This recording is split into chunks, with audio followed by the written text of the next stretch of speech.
Good morning, students. We have started oscillations. Now we are starting another chapter, that is waves. Basically, oscillation and wave is a complete unit. So here we will study wave motion. What is a wave? What is a wave motion? To understand it, let me give one example. Suppose there is a water in a pond. When we just throw a pebble, any pebble or a stone, when it is thrown in the water, what will happen? There will be some disturbance. अब होगा क्या, जिस point पर stone fall किया है उस water layer पे, यहाँ पे इसके सराउंडिंग वाला जो वाटर होगा, दैट मीन्स इस तरीके से कुछ आर्क्स बन जाएंगी, सर्कुलर रिंग्स बन जाएंगी इसके सराउंडिंग में, यानी वाटर इसके सराउंडिंग में इस तरीके से डिस्टर्ब फॉर्म में नजर आएगा। और अगर इसके ऊपर इन जो सर्कुलर आर्क्स नज़र आ रही हैं, इसके ऊपर मान लो आप कोई स्ट्रॉ पीसेस रख दें या कोई इसके ऊपर आप कोई पेपर पीस रख दें, तो क्या नज़र आएगा कि वो पार्टिकल, वो पीस ऊपर नीचे अप एंड डाउन मूव करता हुआ नज़र आएगा। यानी कैसे? अप डाउन, इस तरीके से। Actually you have done the concept of simple harmonic motion. Simple harmonic motion में पार्टिकल अपनी मीन से एक्सट्रीम, एक्सट्रीम से mean, further mean to next extreme and then to mean. So इस तरीके का मोशन है। यानी कि अगर हमने इस सर्कुलर आर्क के ऊपर कोई पेपर रखा तो वो पेपर अपनी पोजीशन पर वाइब्रेट करता हुआ नजर आएगा, और वाइब्रेशन की डायरेक्शन अप एंड डाउन होगी, ऊपर और नीचे होगी। सो यानी जितनी भी लेयर्स बनेंगी उन सभी लेयर्स में जो वाटर है वो अप एंड डाउन वाइब्रेट कर रहा है। So this is a kind of disturbance. Actually यहाँ पर हम ये कह सकते हैं, it is a disturbance which travel through a material medium on account of repeated periodic vibration of the particles about their mean position. Just you have a reading of this definition. It is a kind of disturbance which travels through a material medium on account of repeated periodic vibration of the particles about mean position.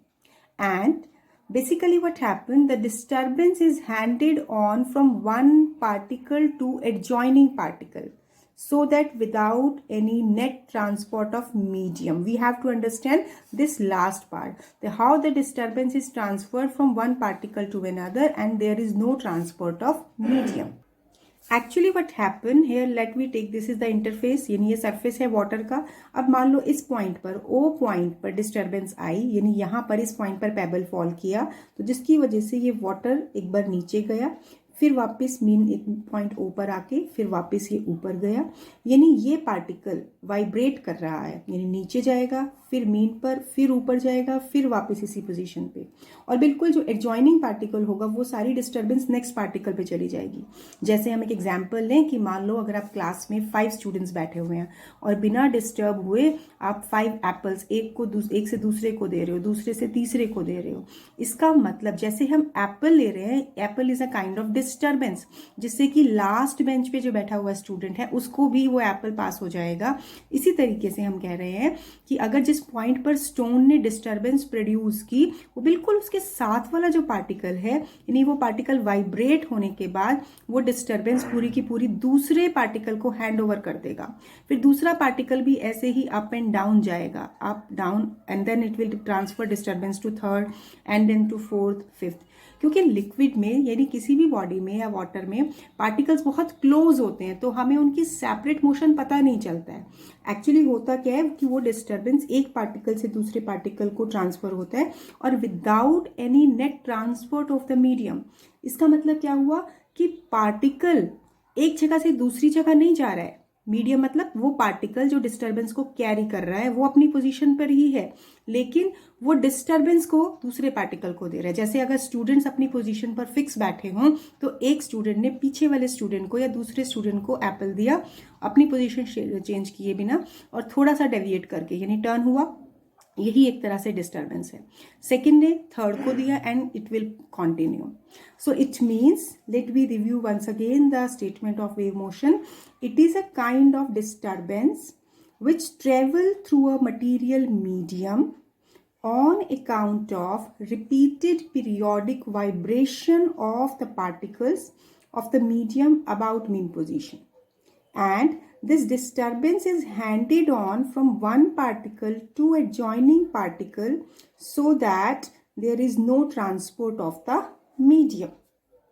So simple terms में हम कह सकते हैं that wave motion it is a mean of transferring energy and momentum from one point two another without net transport of matter. So waves generated on the water surface, these are the example of wave motion. Now you can also judge this wave motion. अब हम यहाँ study करेंगे कि particle vibrate करते हुए इस mean position से extreme पर जा रहा है, एक्सट्रीम से मीन पर जा रहा है. इसमें दो पर्टिकुलर फिनोमिना, दो पर्टिकुलर पॉइंट्स यूज हो रहे हैं, that are elasticity and inertia. So अब इन दोनों पॉइंट्स का क्या रोल है एक पार्टिकल को वाइब्रेट करने में. During motion, suppose we are taking let the particle is moving from O to A. So during motion from O to A, restoring force will develop towards O. यानी towards O means particle O से A पर गया external force के influence में. अब A point पे restoring force लगा towards point O due to elasticity of water. Basically जो रिस्टोरिंग फोर्स क्यों लग रहा है? Due to elasticity of water. So work is done against this restoring force in moving the particles from O to A stored as potential energy. Particle अगर O से A point पर जा रहा है तो वहां पर यानी पोजीशन शिफ्ट हो रही है, तो इसकी वजह से जो एनर्जी हो रही है, चेंज हो रही है, वो क्या है? Potential energy. क्यों? क्योंकि इस पार्टिकल की पोजीशन शिफ्ट हो गई O टू A पॉइंट तक. So as the particle moves under this restoring force, अब क्या होगा? जैसे ही ये पार्टिकल A पॉइंट पर है, A पॉइंट पर पार्टिकल की टोटल एनर्जी पोटेंशियल एनर्जी है. अब A पॉइंट पर ये सारी एनर्जी किस में कन्वर्ट हो जाएगी? जब ये O की तरफ मूव करेगा तो ये potential energy will get converted into kinetic energy. Now when it will return to point O, further it will not stop here but it will overshoot its mean position. Kyun? This is due to this inertia. So on account of inertia, particle cannot stop at O but it will overshoot mean position and goes over to B. So again due to elasticity it will move back towards point O, that is towards mean point. So in nutshell we can say that motion is simply a simple harmonic motion under the vibration, but here two quantities that are elasticity and inertia are also related to explain this concept. Basic concept is same, that is due to the effect of external force and restoring force. Now after this, next we will discuss what are different types of waves. Here are basically three different types. This is mechanical waves, electromagnetic waves and your matter waves. So what are these mechanical waves? यानी mechanical waves को आप simple term में याद रख सकते हो, the waves which require material medium for their propagation. यानी ये मीडियम के बिना ये ट्रेवल नहीं कर सकती हैं. लाइक हम कहें कि वाटर वेव्स, यानी वाटर सरफेस पे जो वेव्स प्रोड्यूस हुई, waves in the string, waves on water surface, waves produced in the string. So waves, there are sound waves. यानी इन सब के लिए, water waves के लिए आपको water medium चाहिए, string के लिए आपको waves produced in the string में आपको string चाहिए. string अपनी position से move करेगी जिसकी वजह से disturbance carry होगी. and sound waves में भी medium चाहिए. sound waves cannot travel in vacuum. So the waves which require material medium for their propagation, this is called mechanical waves. Electromagnetic waves. So there is no condition of medium. So no material medium is required. Waves which do not require any material medium, these are known as electromagnetic waves. So they can be produced and even propagated without medium. So ये कौन से हो सकते हैं? Basically 7 waves होती हैं: gamma radiations, ultraviolet radiation, visible range, and radio waves, X-rays, microwaves. So there are different category of these electromagnetic waves. यानी इसके लिए कोई medium required नहीं होता है. तीसरा होता है matter waves. मैटर वेव को हम दूसरा नाम देते हैं, this is de Broglie waves. यानी क्या होती हैं ये waves? Waves associated with moving particles of matter. यानी waves related with waves produced during motion of the material particles. कौन से, like electrons, protons, etc. So basically there are three different categories: mechanical, electromagnetic and matter waves. Now we will discuss in detail these mechanical waves. Now next is types of mechanical waves. Here are basically two types of mechanical waves. First is transverse waves and second is longitudinal waves. So we will discuss them one by one. What is this transverse wave? What is this longitudinal wave? So first of all, let me understand transverse wave.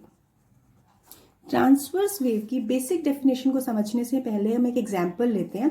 मान लो, आप imagine करो, आप घर में करके भी देख सकते हो, एक फिक्स्ड वॉल पे आपने एक रोप का एक एंड कनेक्ट किया और दूसरा एंड आपने अपने हाथ में लिया, यानी एक ये स्ट्रिंग है, आपने इस तरीके से होल्ड किया. अब आप क्या कर रहे हो, इसको आप जर्क दे रहे हो, यानी यहाँ पे जो पर्सन है वो इसको होल्ड करके जर्क दे रहा है. जर्क देने से क्या होगा, कुछ ऐसे डिस्टर्बेंस प्रोड्यूस होगी, यानी ये जो डिस्टर्बेंस है एक तरह से वेव फॉर्म नजर आ रहा है. इसका मतलब क्या हुआ कि देखिए, ये स्ट्रिंग जो कि मीडियम है, ये स्ट्रिंग ऊपर जा रही है, नीचे आ रही है, ऊपर जा रही है, नीचे आ रही है. इसका मतलब क्या हो गया कि वेव कहाँ जा रहा है, वेव इस तरफ जा रहा है, वेव इज मूविंग हॉरिजॉन्टली. लेकिन पार्टिकल्स ऑफ द मीडियम, ये पार्टिकल माने पार्टिकल किसके, स्ट्रिंग के पार्टिकल्स कहाँ जा रहे हैं, these are moving either down और अप, डाउन अप. तो इट मीन्स यही बेसिक कॉन्सेप्ट है ट्रांसवर्स वेव मोशन का. It is a wave motion in which each individual particle of the medium execute simple harmonic motion about their mean position. Mean position कौन सी हो गई है, यानी इस पोजिशन के अबाउट ये SHM simple harmonic motion execute कर रहे हैं perpendicular to direction of propagation of wave. Direction of propagation कहाँ है, इधर हॉरिजॉन्टली, और पार्टिकल ऑफ द मीडियम कहाँ कहाँ जा रहे हैं, अप एंड डाउन जा रहे हैं. सो हम डेफिनेशन क्या कहते हैं, it is that wave motion in which individual particles of the medium execute simple harmonic motion about their mean position in a direction perpendicular to the direction of propagation of wave motion. तो यहाँ what can be the possible example, like movement of string of sitar. देखिए, string of sitar को जब play किया जाता है finger की help से, जो उसमें वेव जनरेट होती हैं वो ट्रांसवर्स वेव्स होती हैं. ऐसे ही तबला को हैंड से जब बीट करते हैं तो उसकी मेम्ब्रेन क्या करती है, अप डाउन मूव करती है. तबला की मेम्ब्रेन ऊपर नीचे जाती है, जिसकी वजह से वाइब्रेशन प्रोड्यूस होती है जो हमें सुनाई देती है. So movement of membrane of tabla is an example of transverse wave. Movement of kink in a rope, जो मैंने अभी आपको एक डायग्राम बना के दिखाया, जो रोप या रोप में जो अप डाउन मूवमेंट है, ये एक तरह से ट्रांसवर्स वेव का एग्जाम्पल है. Likewise, light waves and all electromagnetic waves are transverse waves. So transverse waves, that means what we are studying, that it is a wave motion in which individual particles move perpendicular to direction of wave propagation. So you have to learn this definition. Now you can see that this is a transverse wave. Now in what form they travel? They travel in the form of crest and trough. So crest क्या region होता है, crest होता है ये raised position, यानी mean position से ये जो रेज्ड पोजीशन हुआ ये क्रस्ट रीजन, और डिप्रेस्ड पोजीशन ये क्या हो गया, ट्रफ रीजन हो गया. So crest, so you can see this now here, this is crust, this crust, and this is, these lower level are always trough. So crust, it is a portion of the medium which is raised temporarily above the normal position of rest of the particles of the medium. आप देख सकते हैं यहाँ पर normal position क्या है, ये straight ring, लेकिन जैसे ही ये रेज्ड हुई है, यानी ये टेम्परेरी जो राइज है, ये रिप्रेजेंट करता है क्रस्ट रीजन को. Similarly, trough क्या हुआ, trough, it is a portion of the medium which is depressed temporarily below the normal position of rest of the particles of the medium. यानी बाकी सब particles के comparatively जो portion नीचे को compress हो जाए, depressed हो जाए, यानी नीचे की तरफ चला जाए from the normal position of rest of the particles of the medium. So we will term it as trough. Now next is longitudinal wave.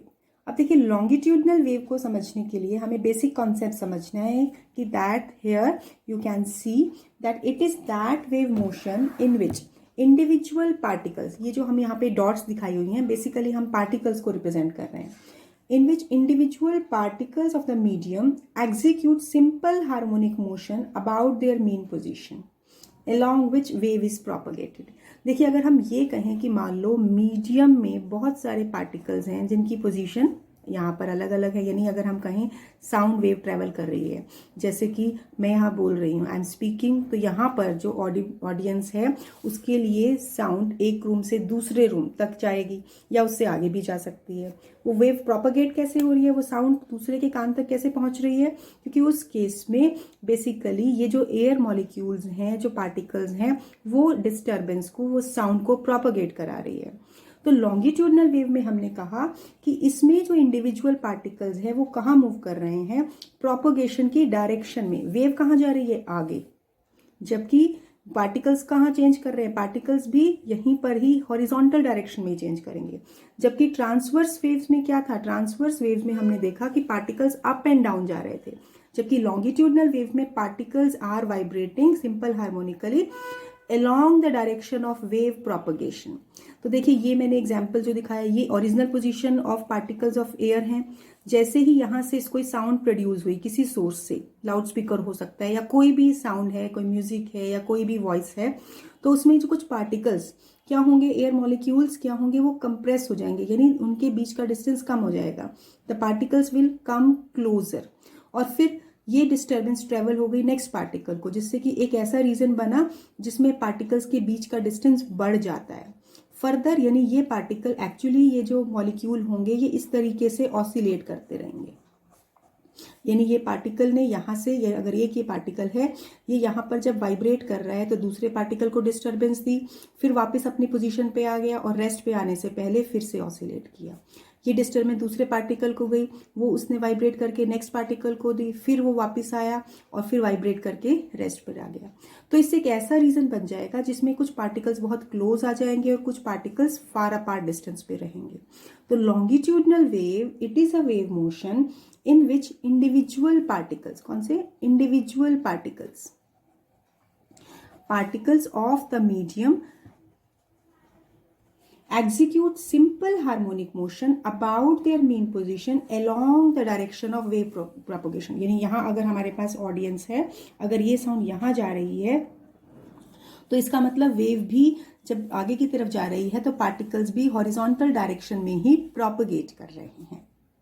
Now sound wave is an example of this longitudinal wave, and this longitudinal wave travel in the form of compression and rarefaction. यानी यहाँ पे इस figure में देखिए जहां particles close है वो compression, word compress से लिया गया, कंप्रेस हो रहा है वो कंप्रेशन रीजन है, और जहां पर पार्टिकल्स का डिस्टेंस बढ़ा हुआ नजर आ रहा है वो हो गया रेयरफेक्शन रीजन, यानी रेयरफाइड, सेपरेशन बढ़ गया। तो कंप्रेशन क्या होगा, so compression it is a region of the medium in which particles are compressed, that is particles comes closer, it means distance between the particles become less than normal distance between them। यानी basically particles का actual distance नहीं रहा, अब particle का distance कम हो गया है। अब सोच के देखिए कि जब पार्टिकल्स नॉर्मल पोजीशन से क्लोजर डिस्टेंस पे आ जाएंगे तो वहां पर यानी वॉल्यूम क्या हो जाएगी, उस केस में डिक्रीज हो जाएगी। तो there will be temporarily decrease in volume and temporarily increase in pressure और डेंसिटी। सो यहाँ देख सकते हो कि कंप्रेशन रीजन में नॉर्मल पोजीशन से पार्टिकल्स क्लोज आ गए हैं, तो यहाँ रीजन वॉल्यूम कम हो गया है, और वॉल्यूम कम हो गया है तो डेंसिटी कैसे, डेंसिटी क्या होता है, मास पर यूनिट वॉल्यूम। वॉल्यूम अगर आपका डिक्रीज हो गया है तो डेंसिटी बढ़ जाएगा, डेंसिटी बढ़ गया यानी हम ये कह सकते हैं कि इस रीजन में प्रेशर भी बढ़ जाएगा। तो बेसिकली लॉन्गिट्यूडनल वेव को हम दूसरा नाम एक और देते हैं pressure waves. Similarly, if we take rarefaction, it is a region of the medium in which particles get farther apart from each other, यानी they are moving away from each other. अब देखिए डिस्टेंस बढ़ जाएगा particles में तो यहाँ volume बढ़ जाएगा, वॉल्यूम बढ़ जाएगा तो डेंसिटी डिक्रीज होगी, डेंसिटी डिक्रीज हो रही है तो इस रीजन में प्रेशर भी कम हो जाएगा. So that's why we are saying that here in longitudinal waves there is a variation in pressure, so that's why we are treated it as pressure waves. Now next is wave function. Wave function basically क्या है? Wave function which describe mathematically motion of the wave. जैसे हमने एक equation दी थी y equal to a sine omega t, यानी जैसे इसका वेव फॉर्म क्या हो जाता है, इस तरीके से साइन फॉर्म में हम दिखा देते हैं. तो बेसिकली कोई भी बॉडी या कोई भी पार्टिकल जब वाइब्रेट कर रहा है मीडियम का, तो उसको मैथमेटिकली डिस्क्राइब करने के लिए जो इक्वेशन होगी दैट इज वेव फंक्शन. सो ये हमें क्या इंफॉर्मेशन देगा? It tells position of A particle, यानी अगर हम सिंगल पार्टिकल की बात करें कि अलग अलग इंस्टेंट ऑफ टाइम पर पार्टिकल की पोजीशन कहाँ है. एक पार्टिकल यानी 1/4 वाइब्रेशन है, 1/2 वाइब्रेशन है, 1/3/4 वाइब्रेशन है या कंप्लीट वाइब्रेशन है, यानी it give position of a particle at different instant of time. और मान लो अगर हम अलग अलग पार्टिकल्स की पोजीशन को देखें और किसी एक ही सिंगल इंस्टेंट पे कंपेयर करना चाहें, वो भी हम कर सकते हैं. तो हम किस तरह से कर पाएंगे? By these equation. तो हमें सिर्फ एक कॉन्सेप्ट को समझना है.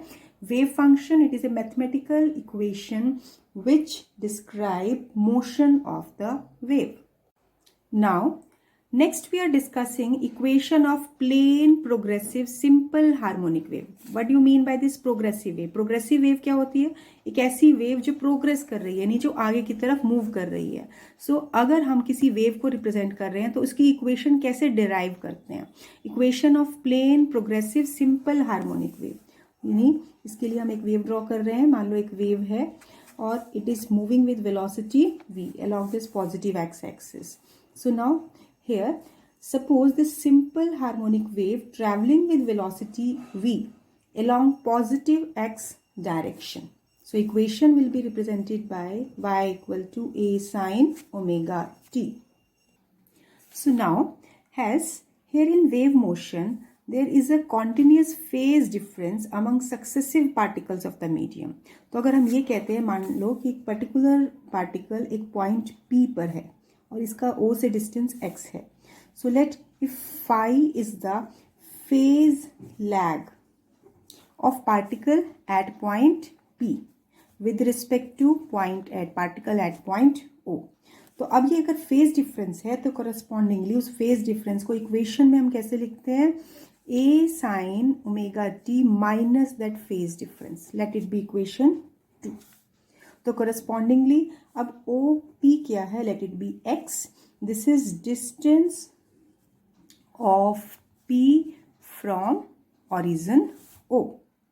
अब एक पॉइंट हमें समझना है कि अगर कोई पार्टिकल P पॉइंट पे है तो उसके करस्पॉन्डिंग अगर हमें फेज डिफरेंस को फाइंड आउट करना है तो कैसे निकालते हैं?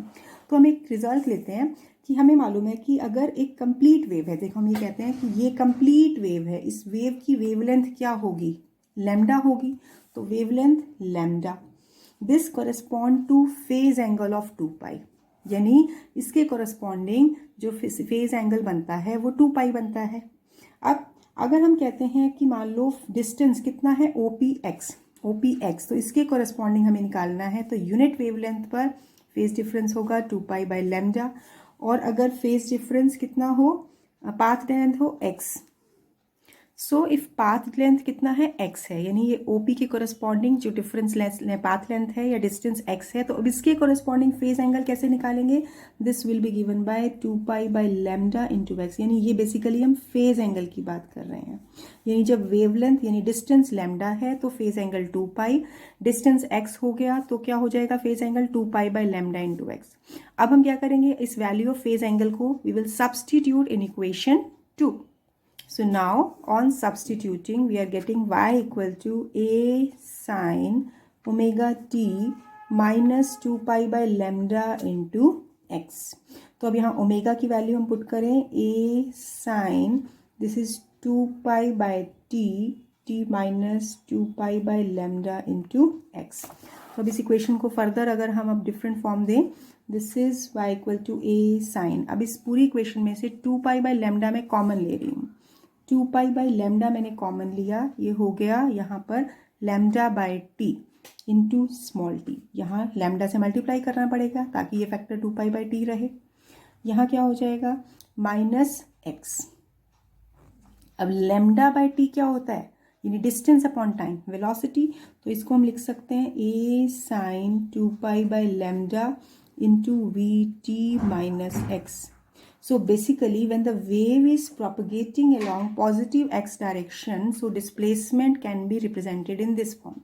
अब अगर हम कहें wave is travelling along negative x direction, negative में होगा तो डिस्प्लेसमेंट जो ये एक्स है ये -x हो जाएगा, तो ये इक्वेशन हो जाएगी a sin 2π/λ vt minus minus plus, तो ये x हो जाएगा। This is when wave is propagating along negative x axis, along negative x axis. So here when you have to obtain equation of this plane progressive wave, तो सबसे पहले हमें इस equation के करस्पॉन्डिंग स्टैंडर्ड इक्वेशन डिस्कस करना है। अगर phase difference continuous phase difference है फाई, इस फाई से रिप्रेजेंट करेंगे तो इक्वेशन में a sin ω t minus phi हो जाएगा। देन करस्पॉन्डिंगली चेंजिंग पोजीशन, यानी अगर पार्टिकल वाइब्रेट करते हुए किसी पॉइंट P पर है तो उसका पाथ लेंथ x, इसके करस्पॉन्डिंग हमने फेज एंगल निकाला, and then on substituting we are getting this equation. So that's all for today. Now revise all the concepts thoroughly. This is all theoretical concept. Only one mathematical equation we have discussed, that is this one, and the final equation which we have obtained. So now keep revising all the concepts by writing practice. Even for the definitions, also give it a writing practice. Thank you. Have a nice day.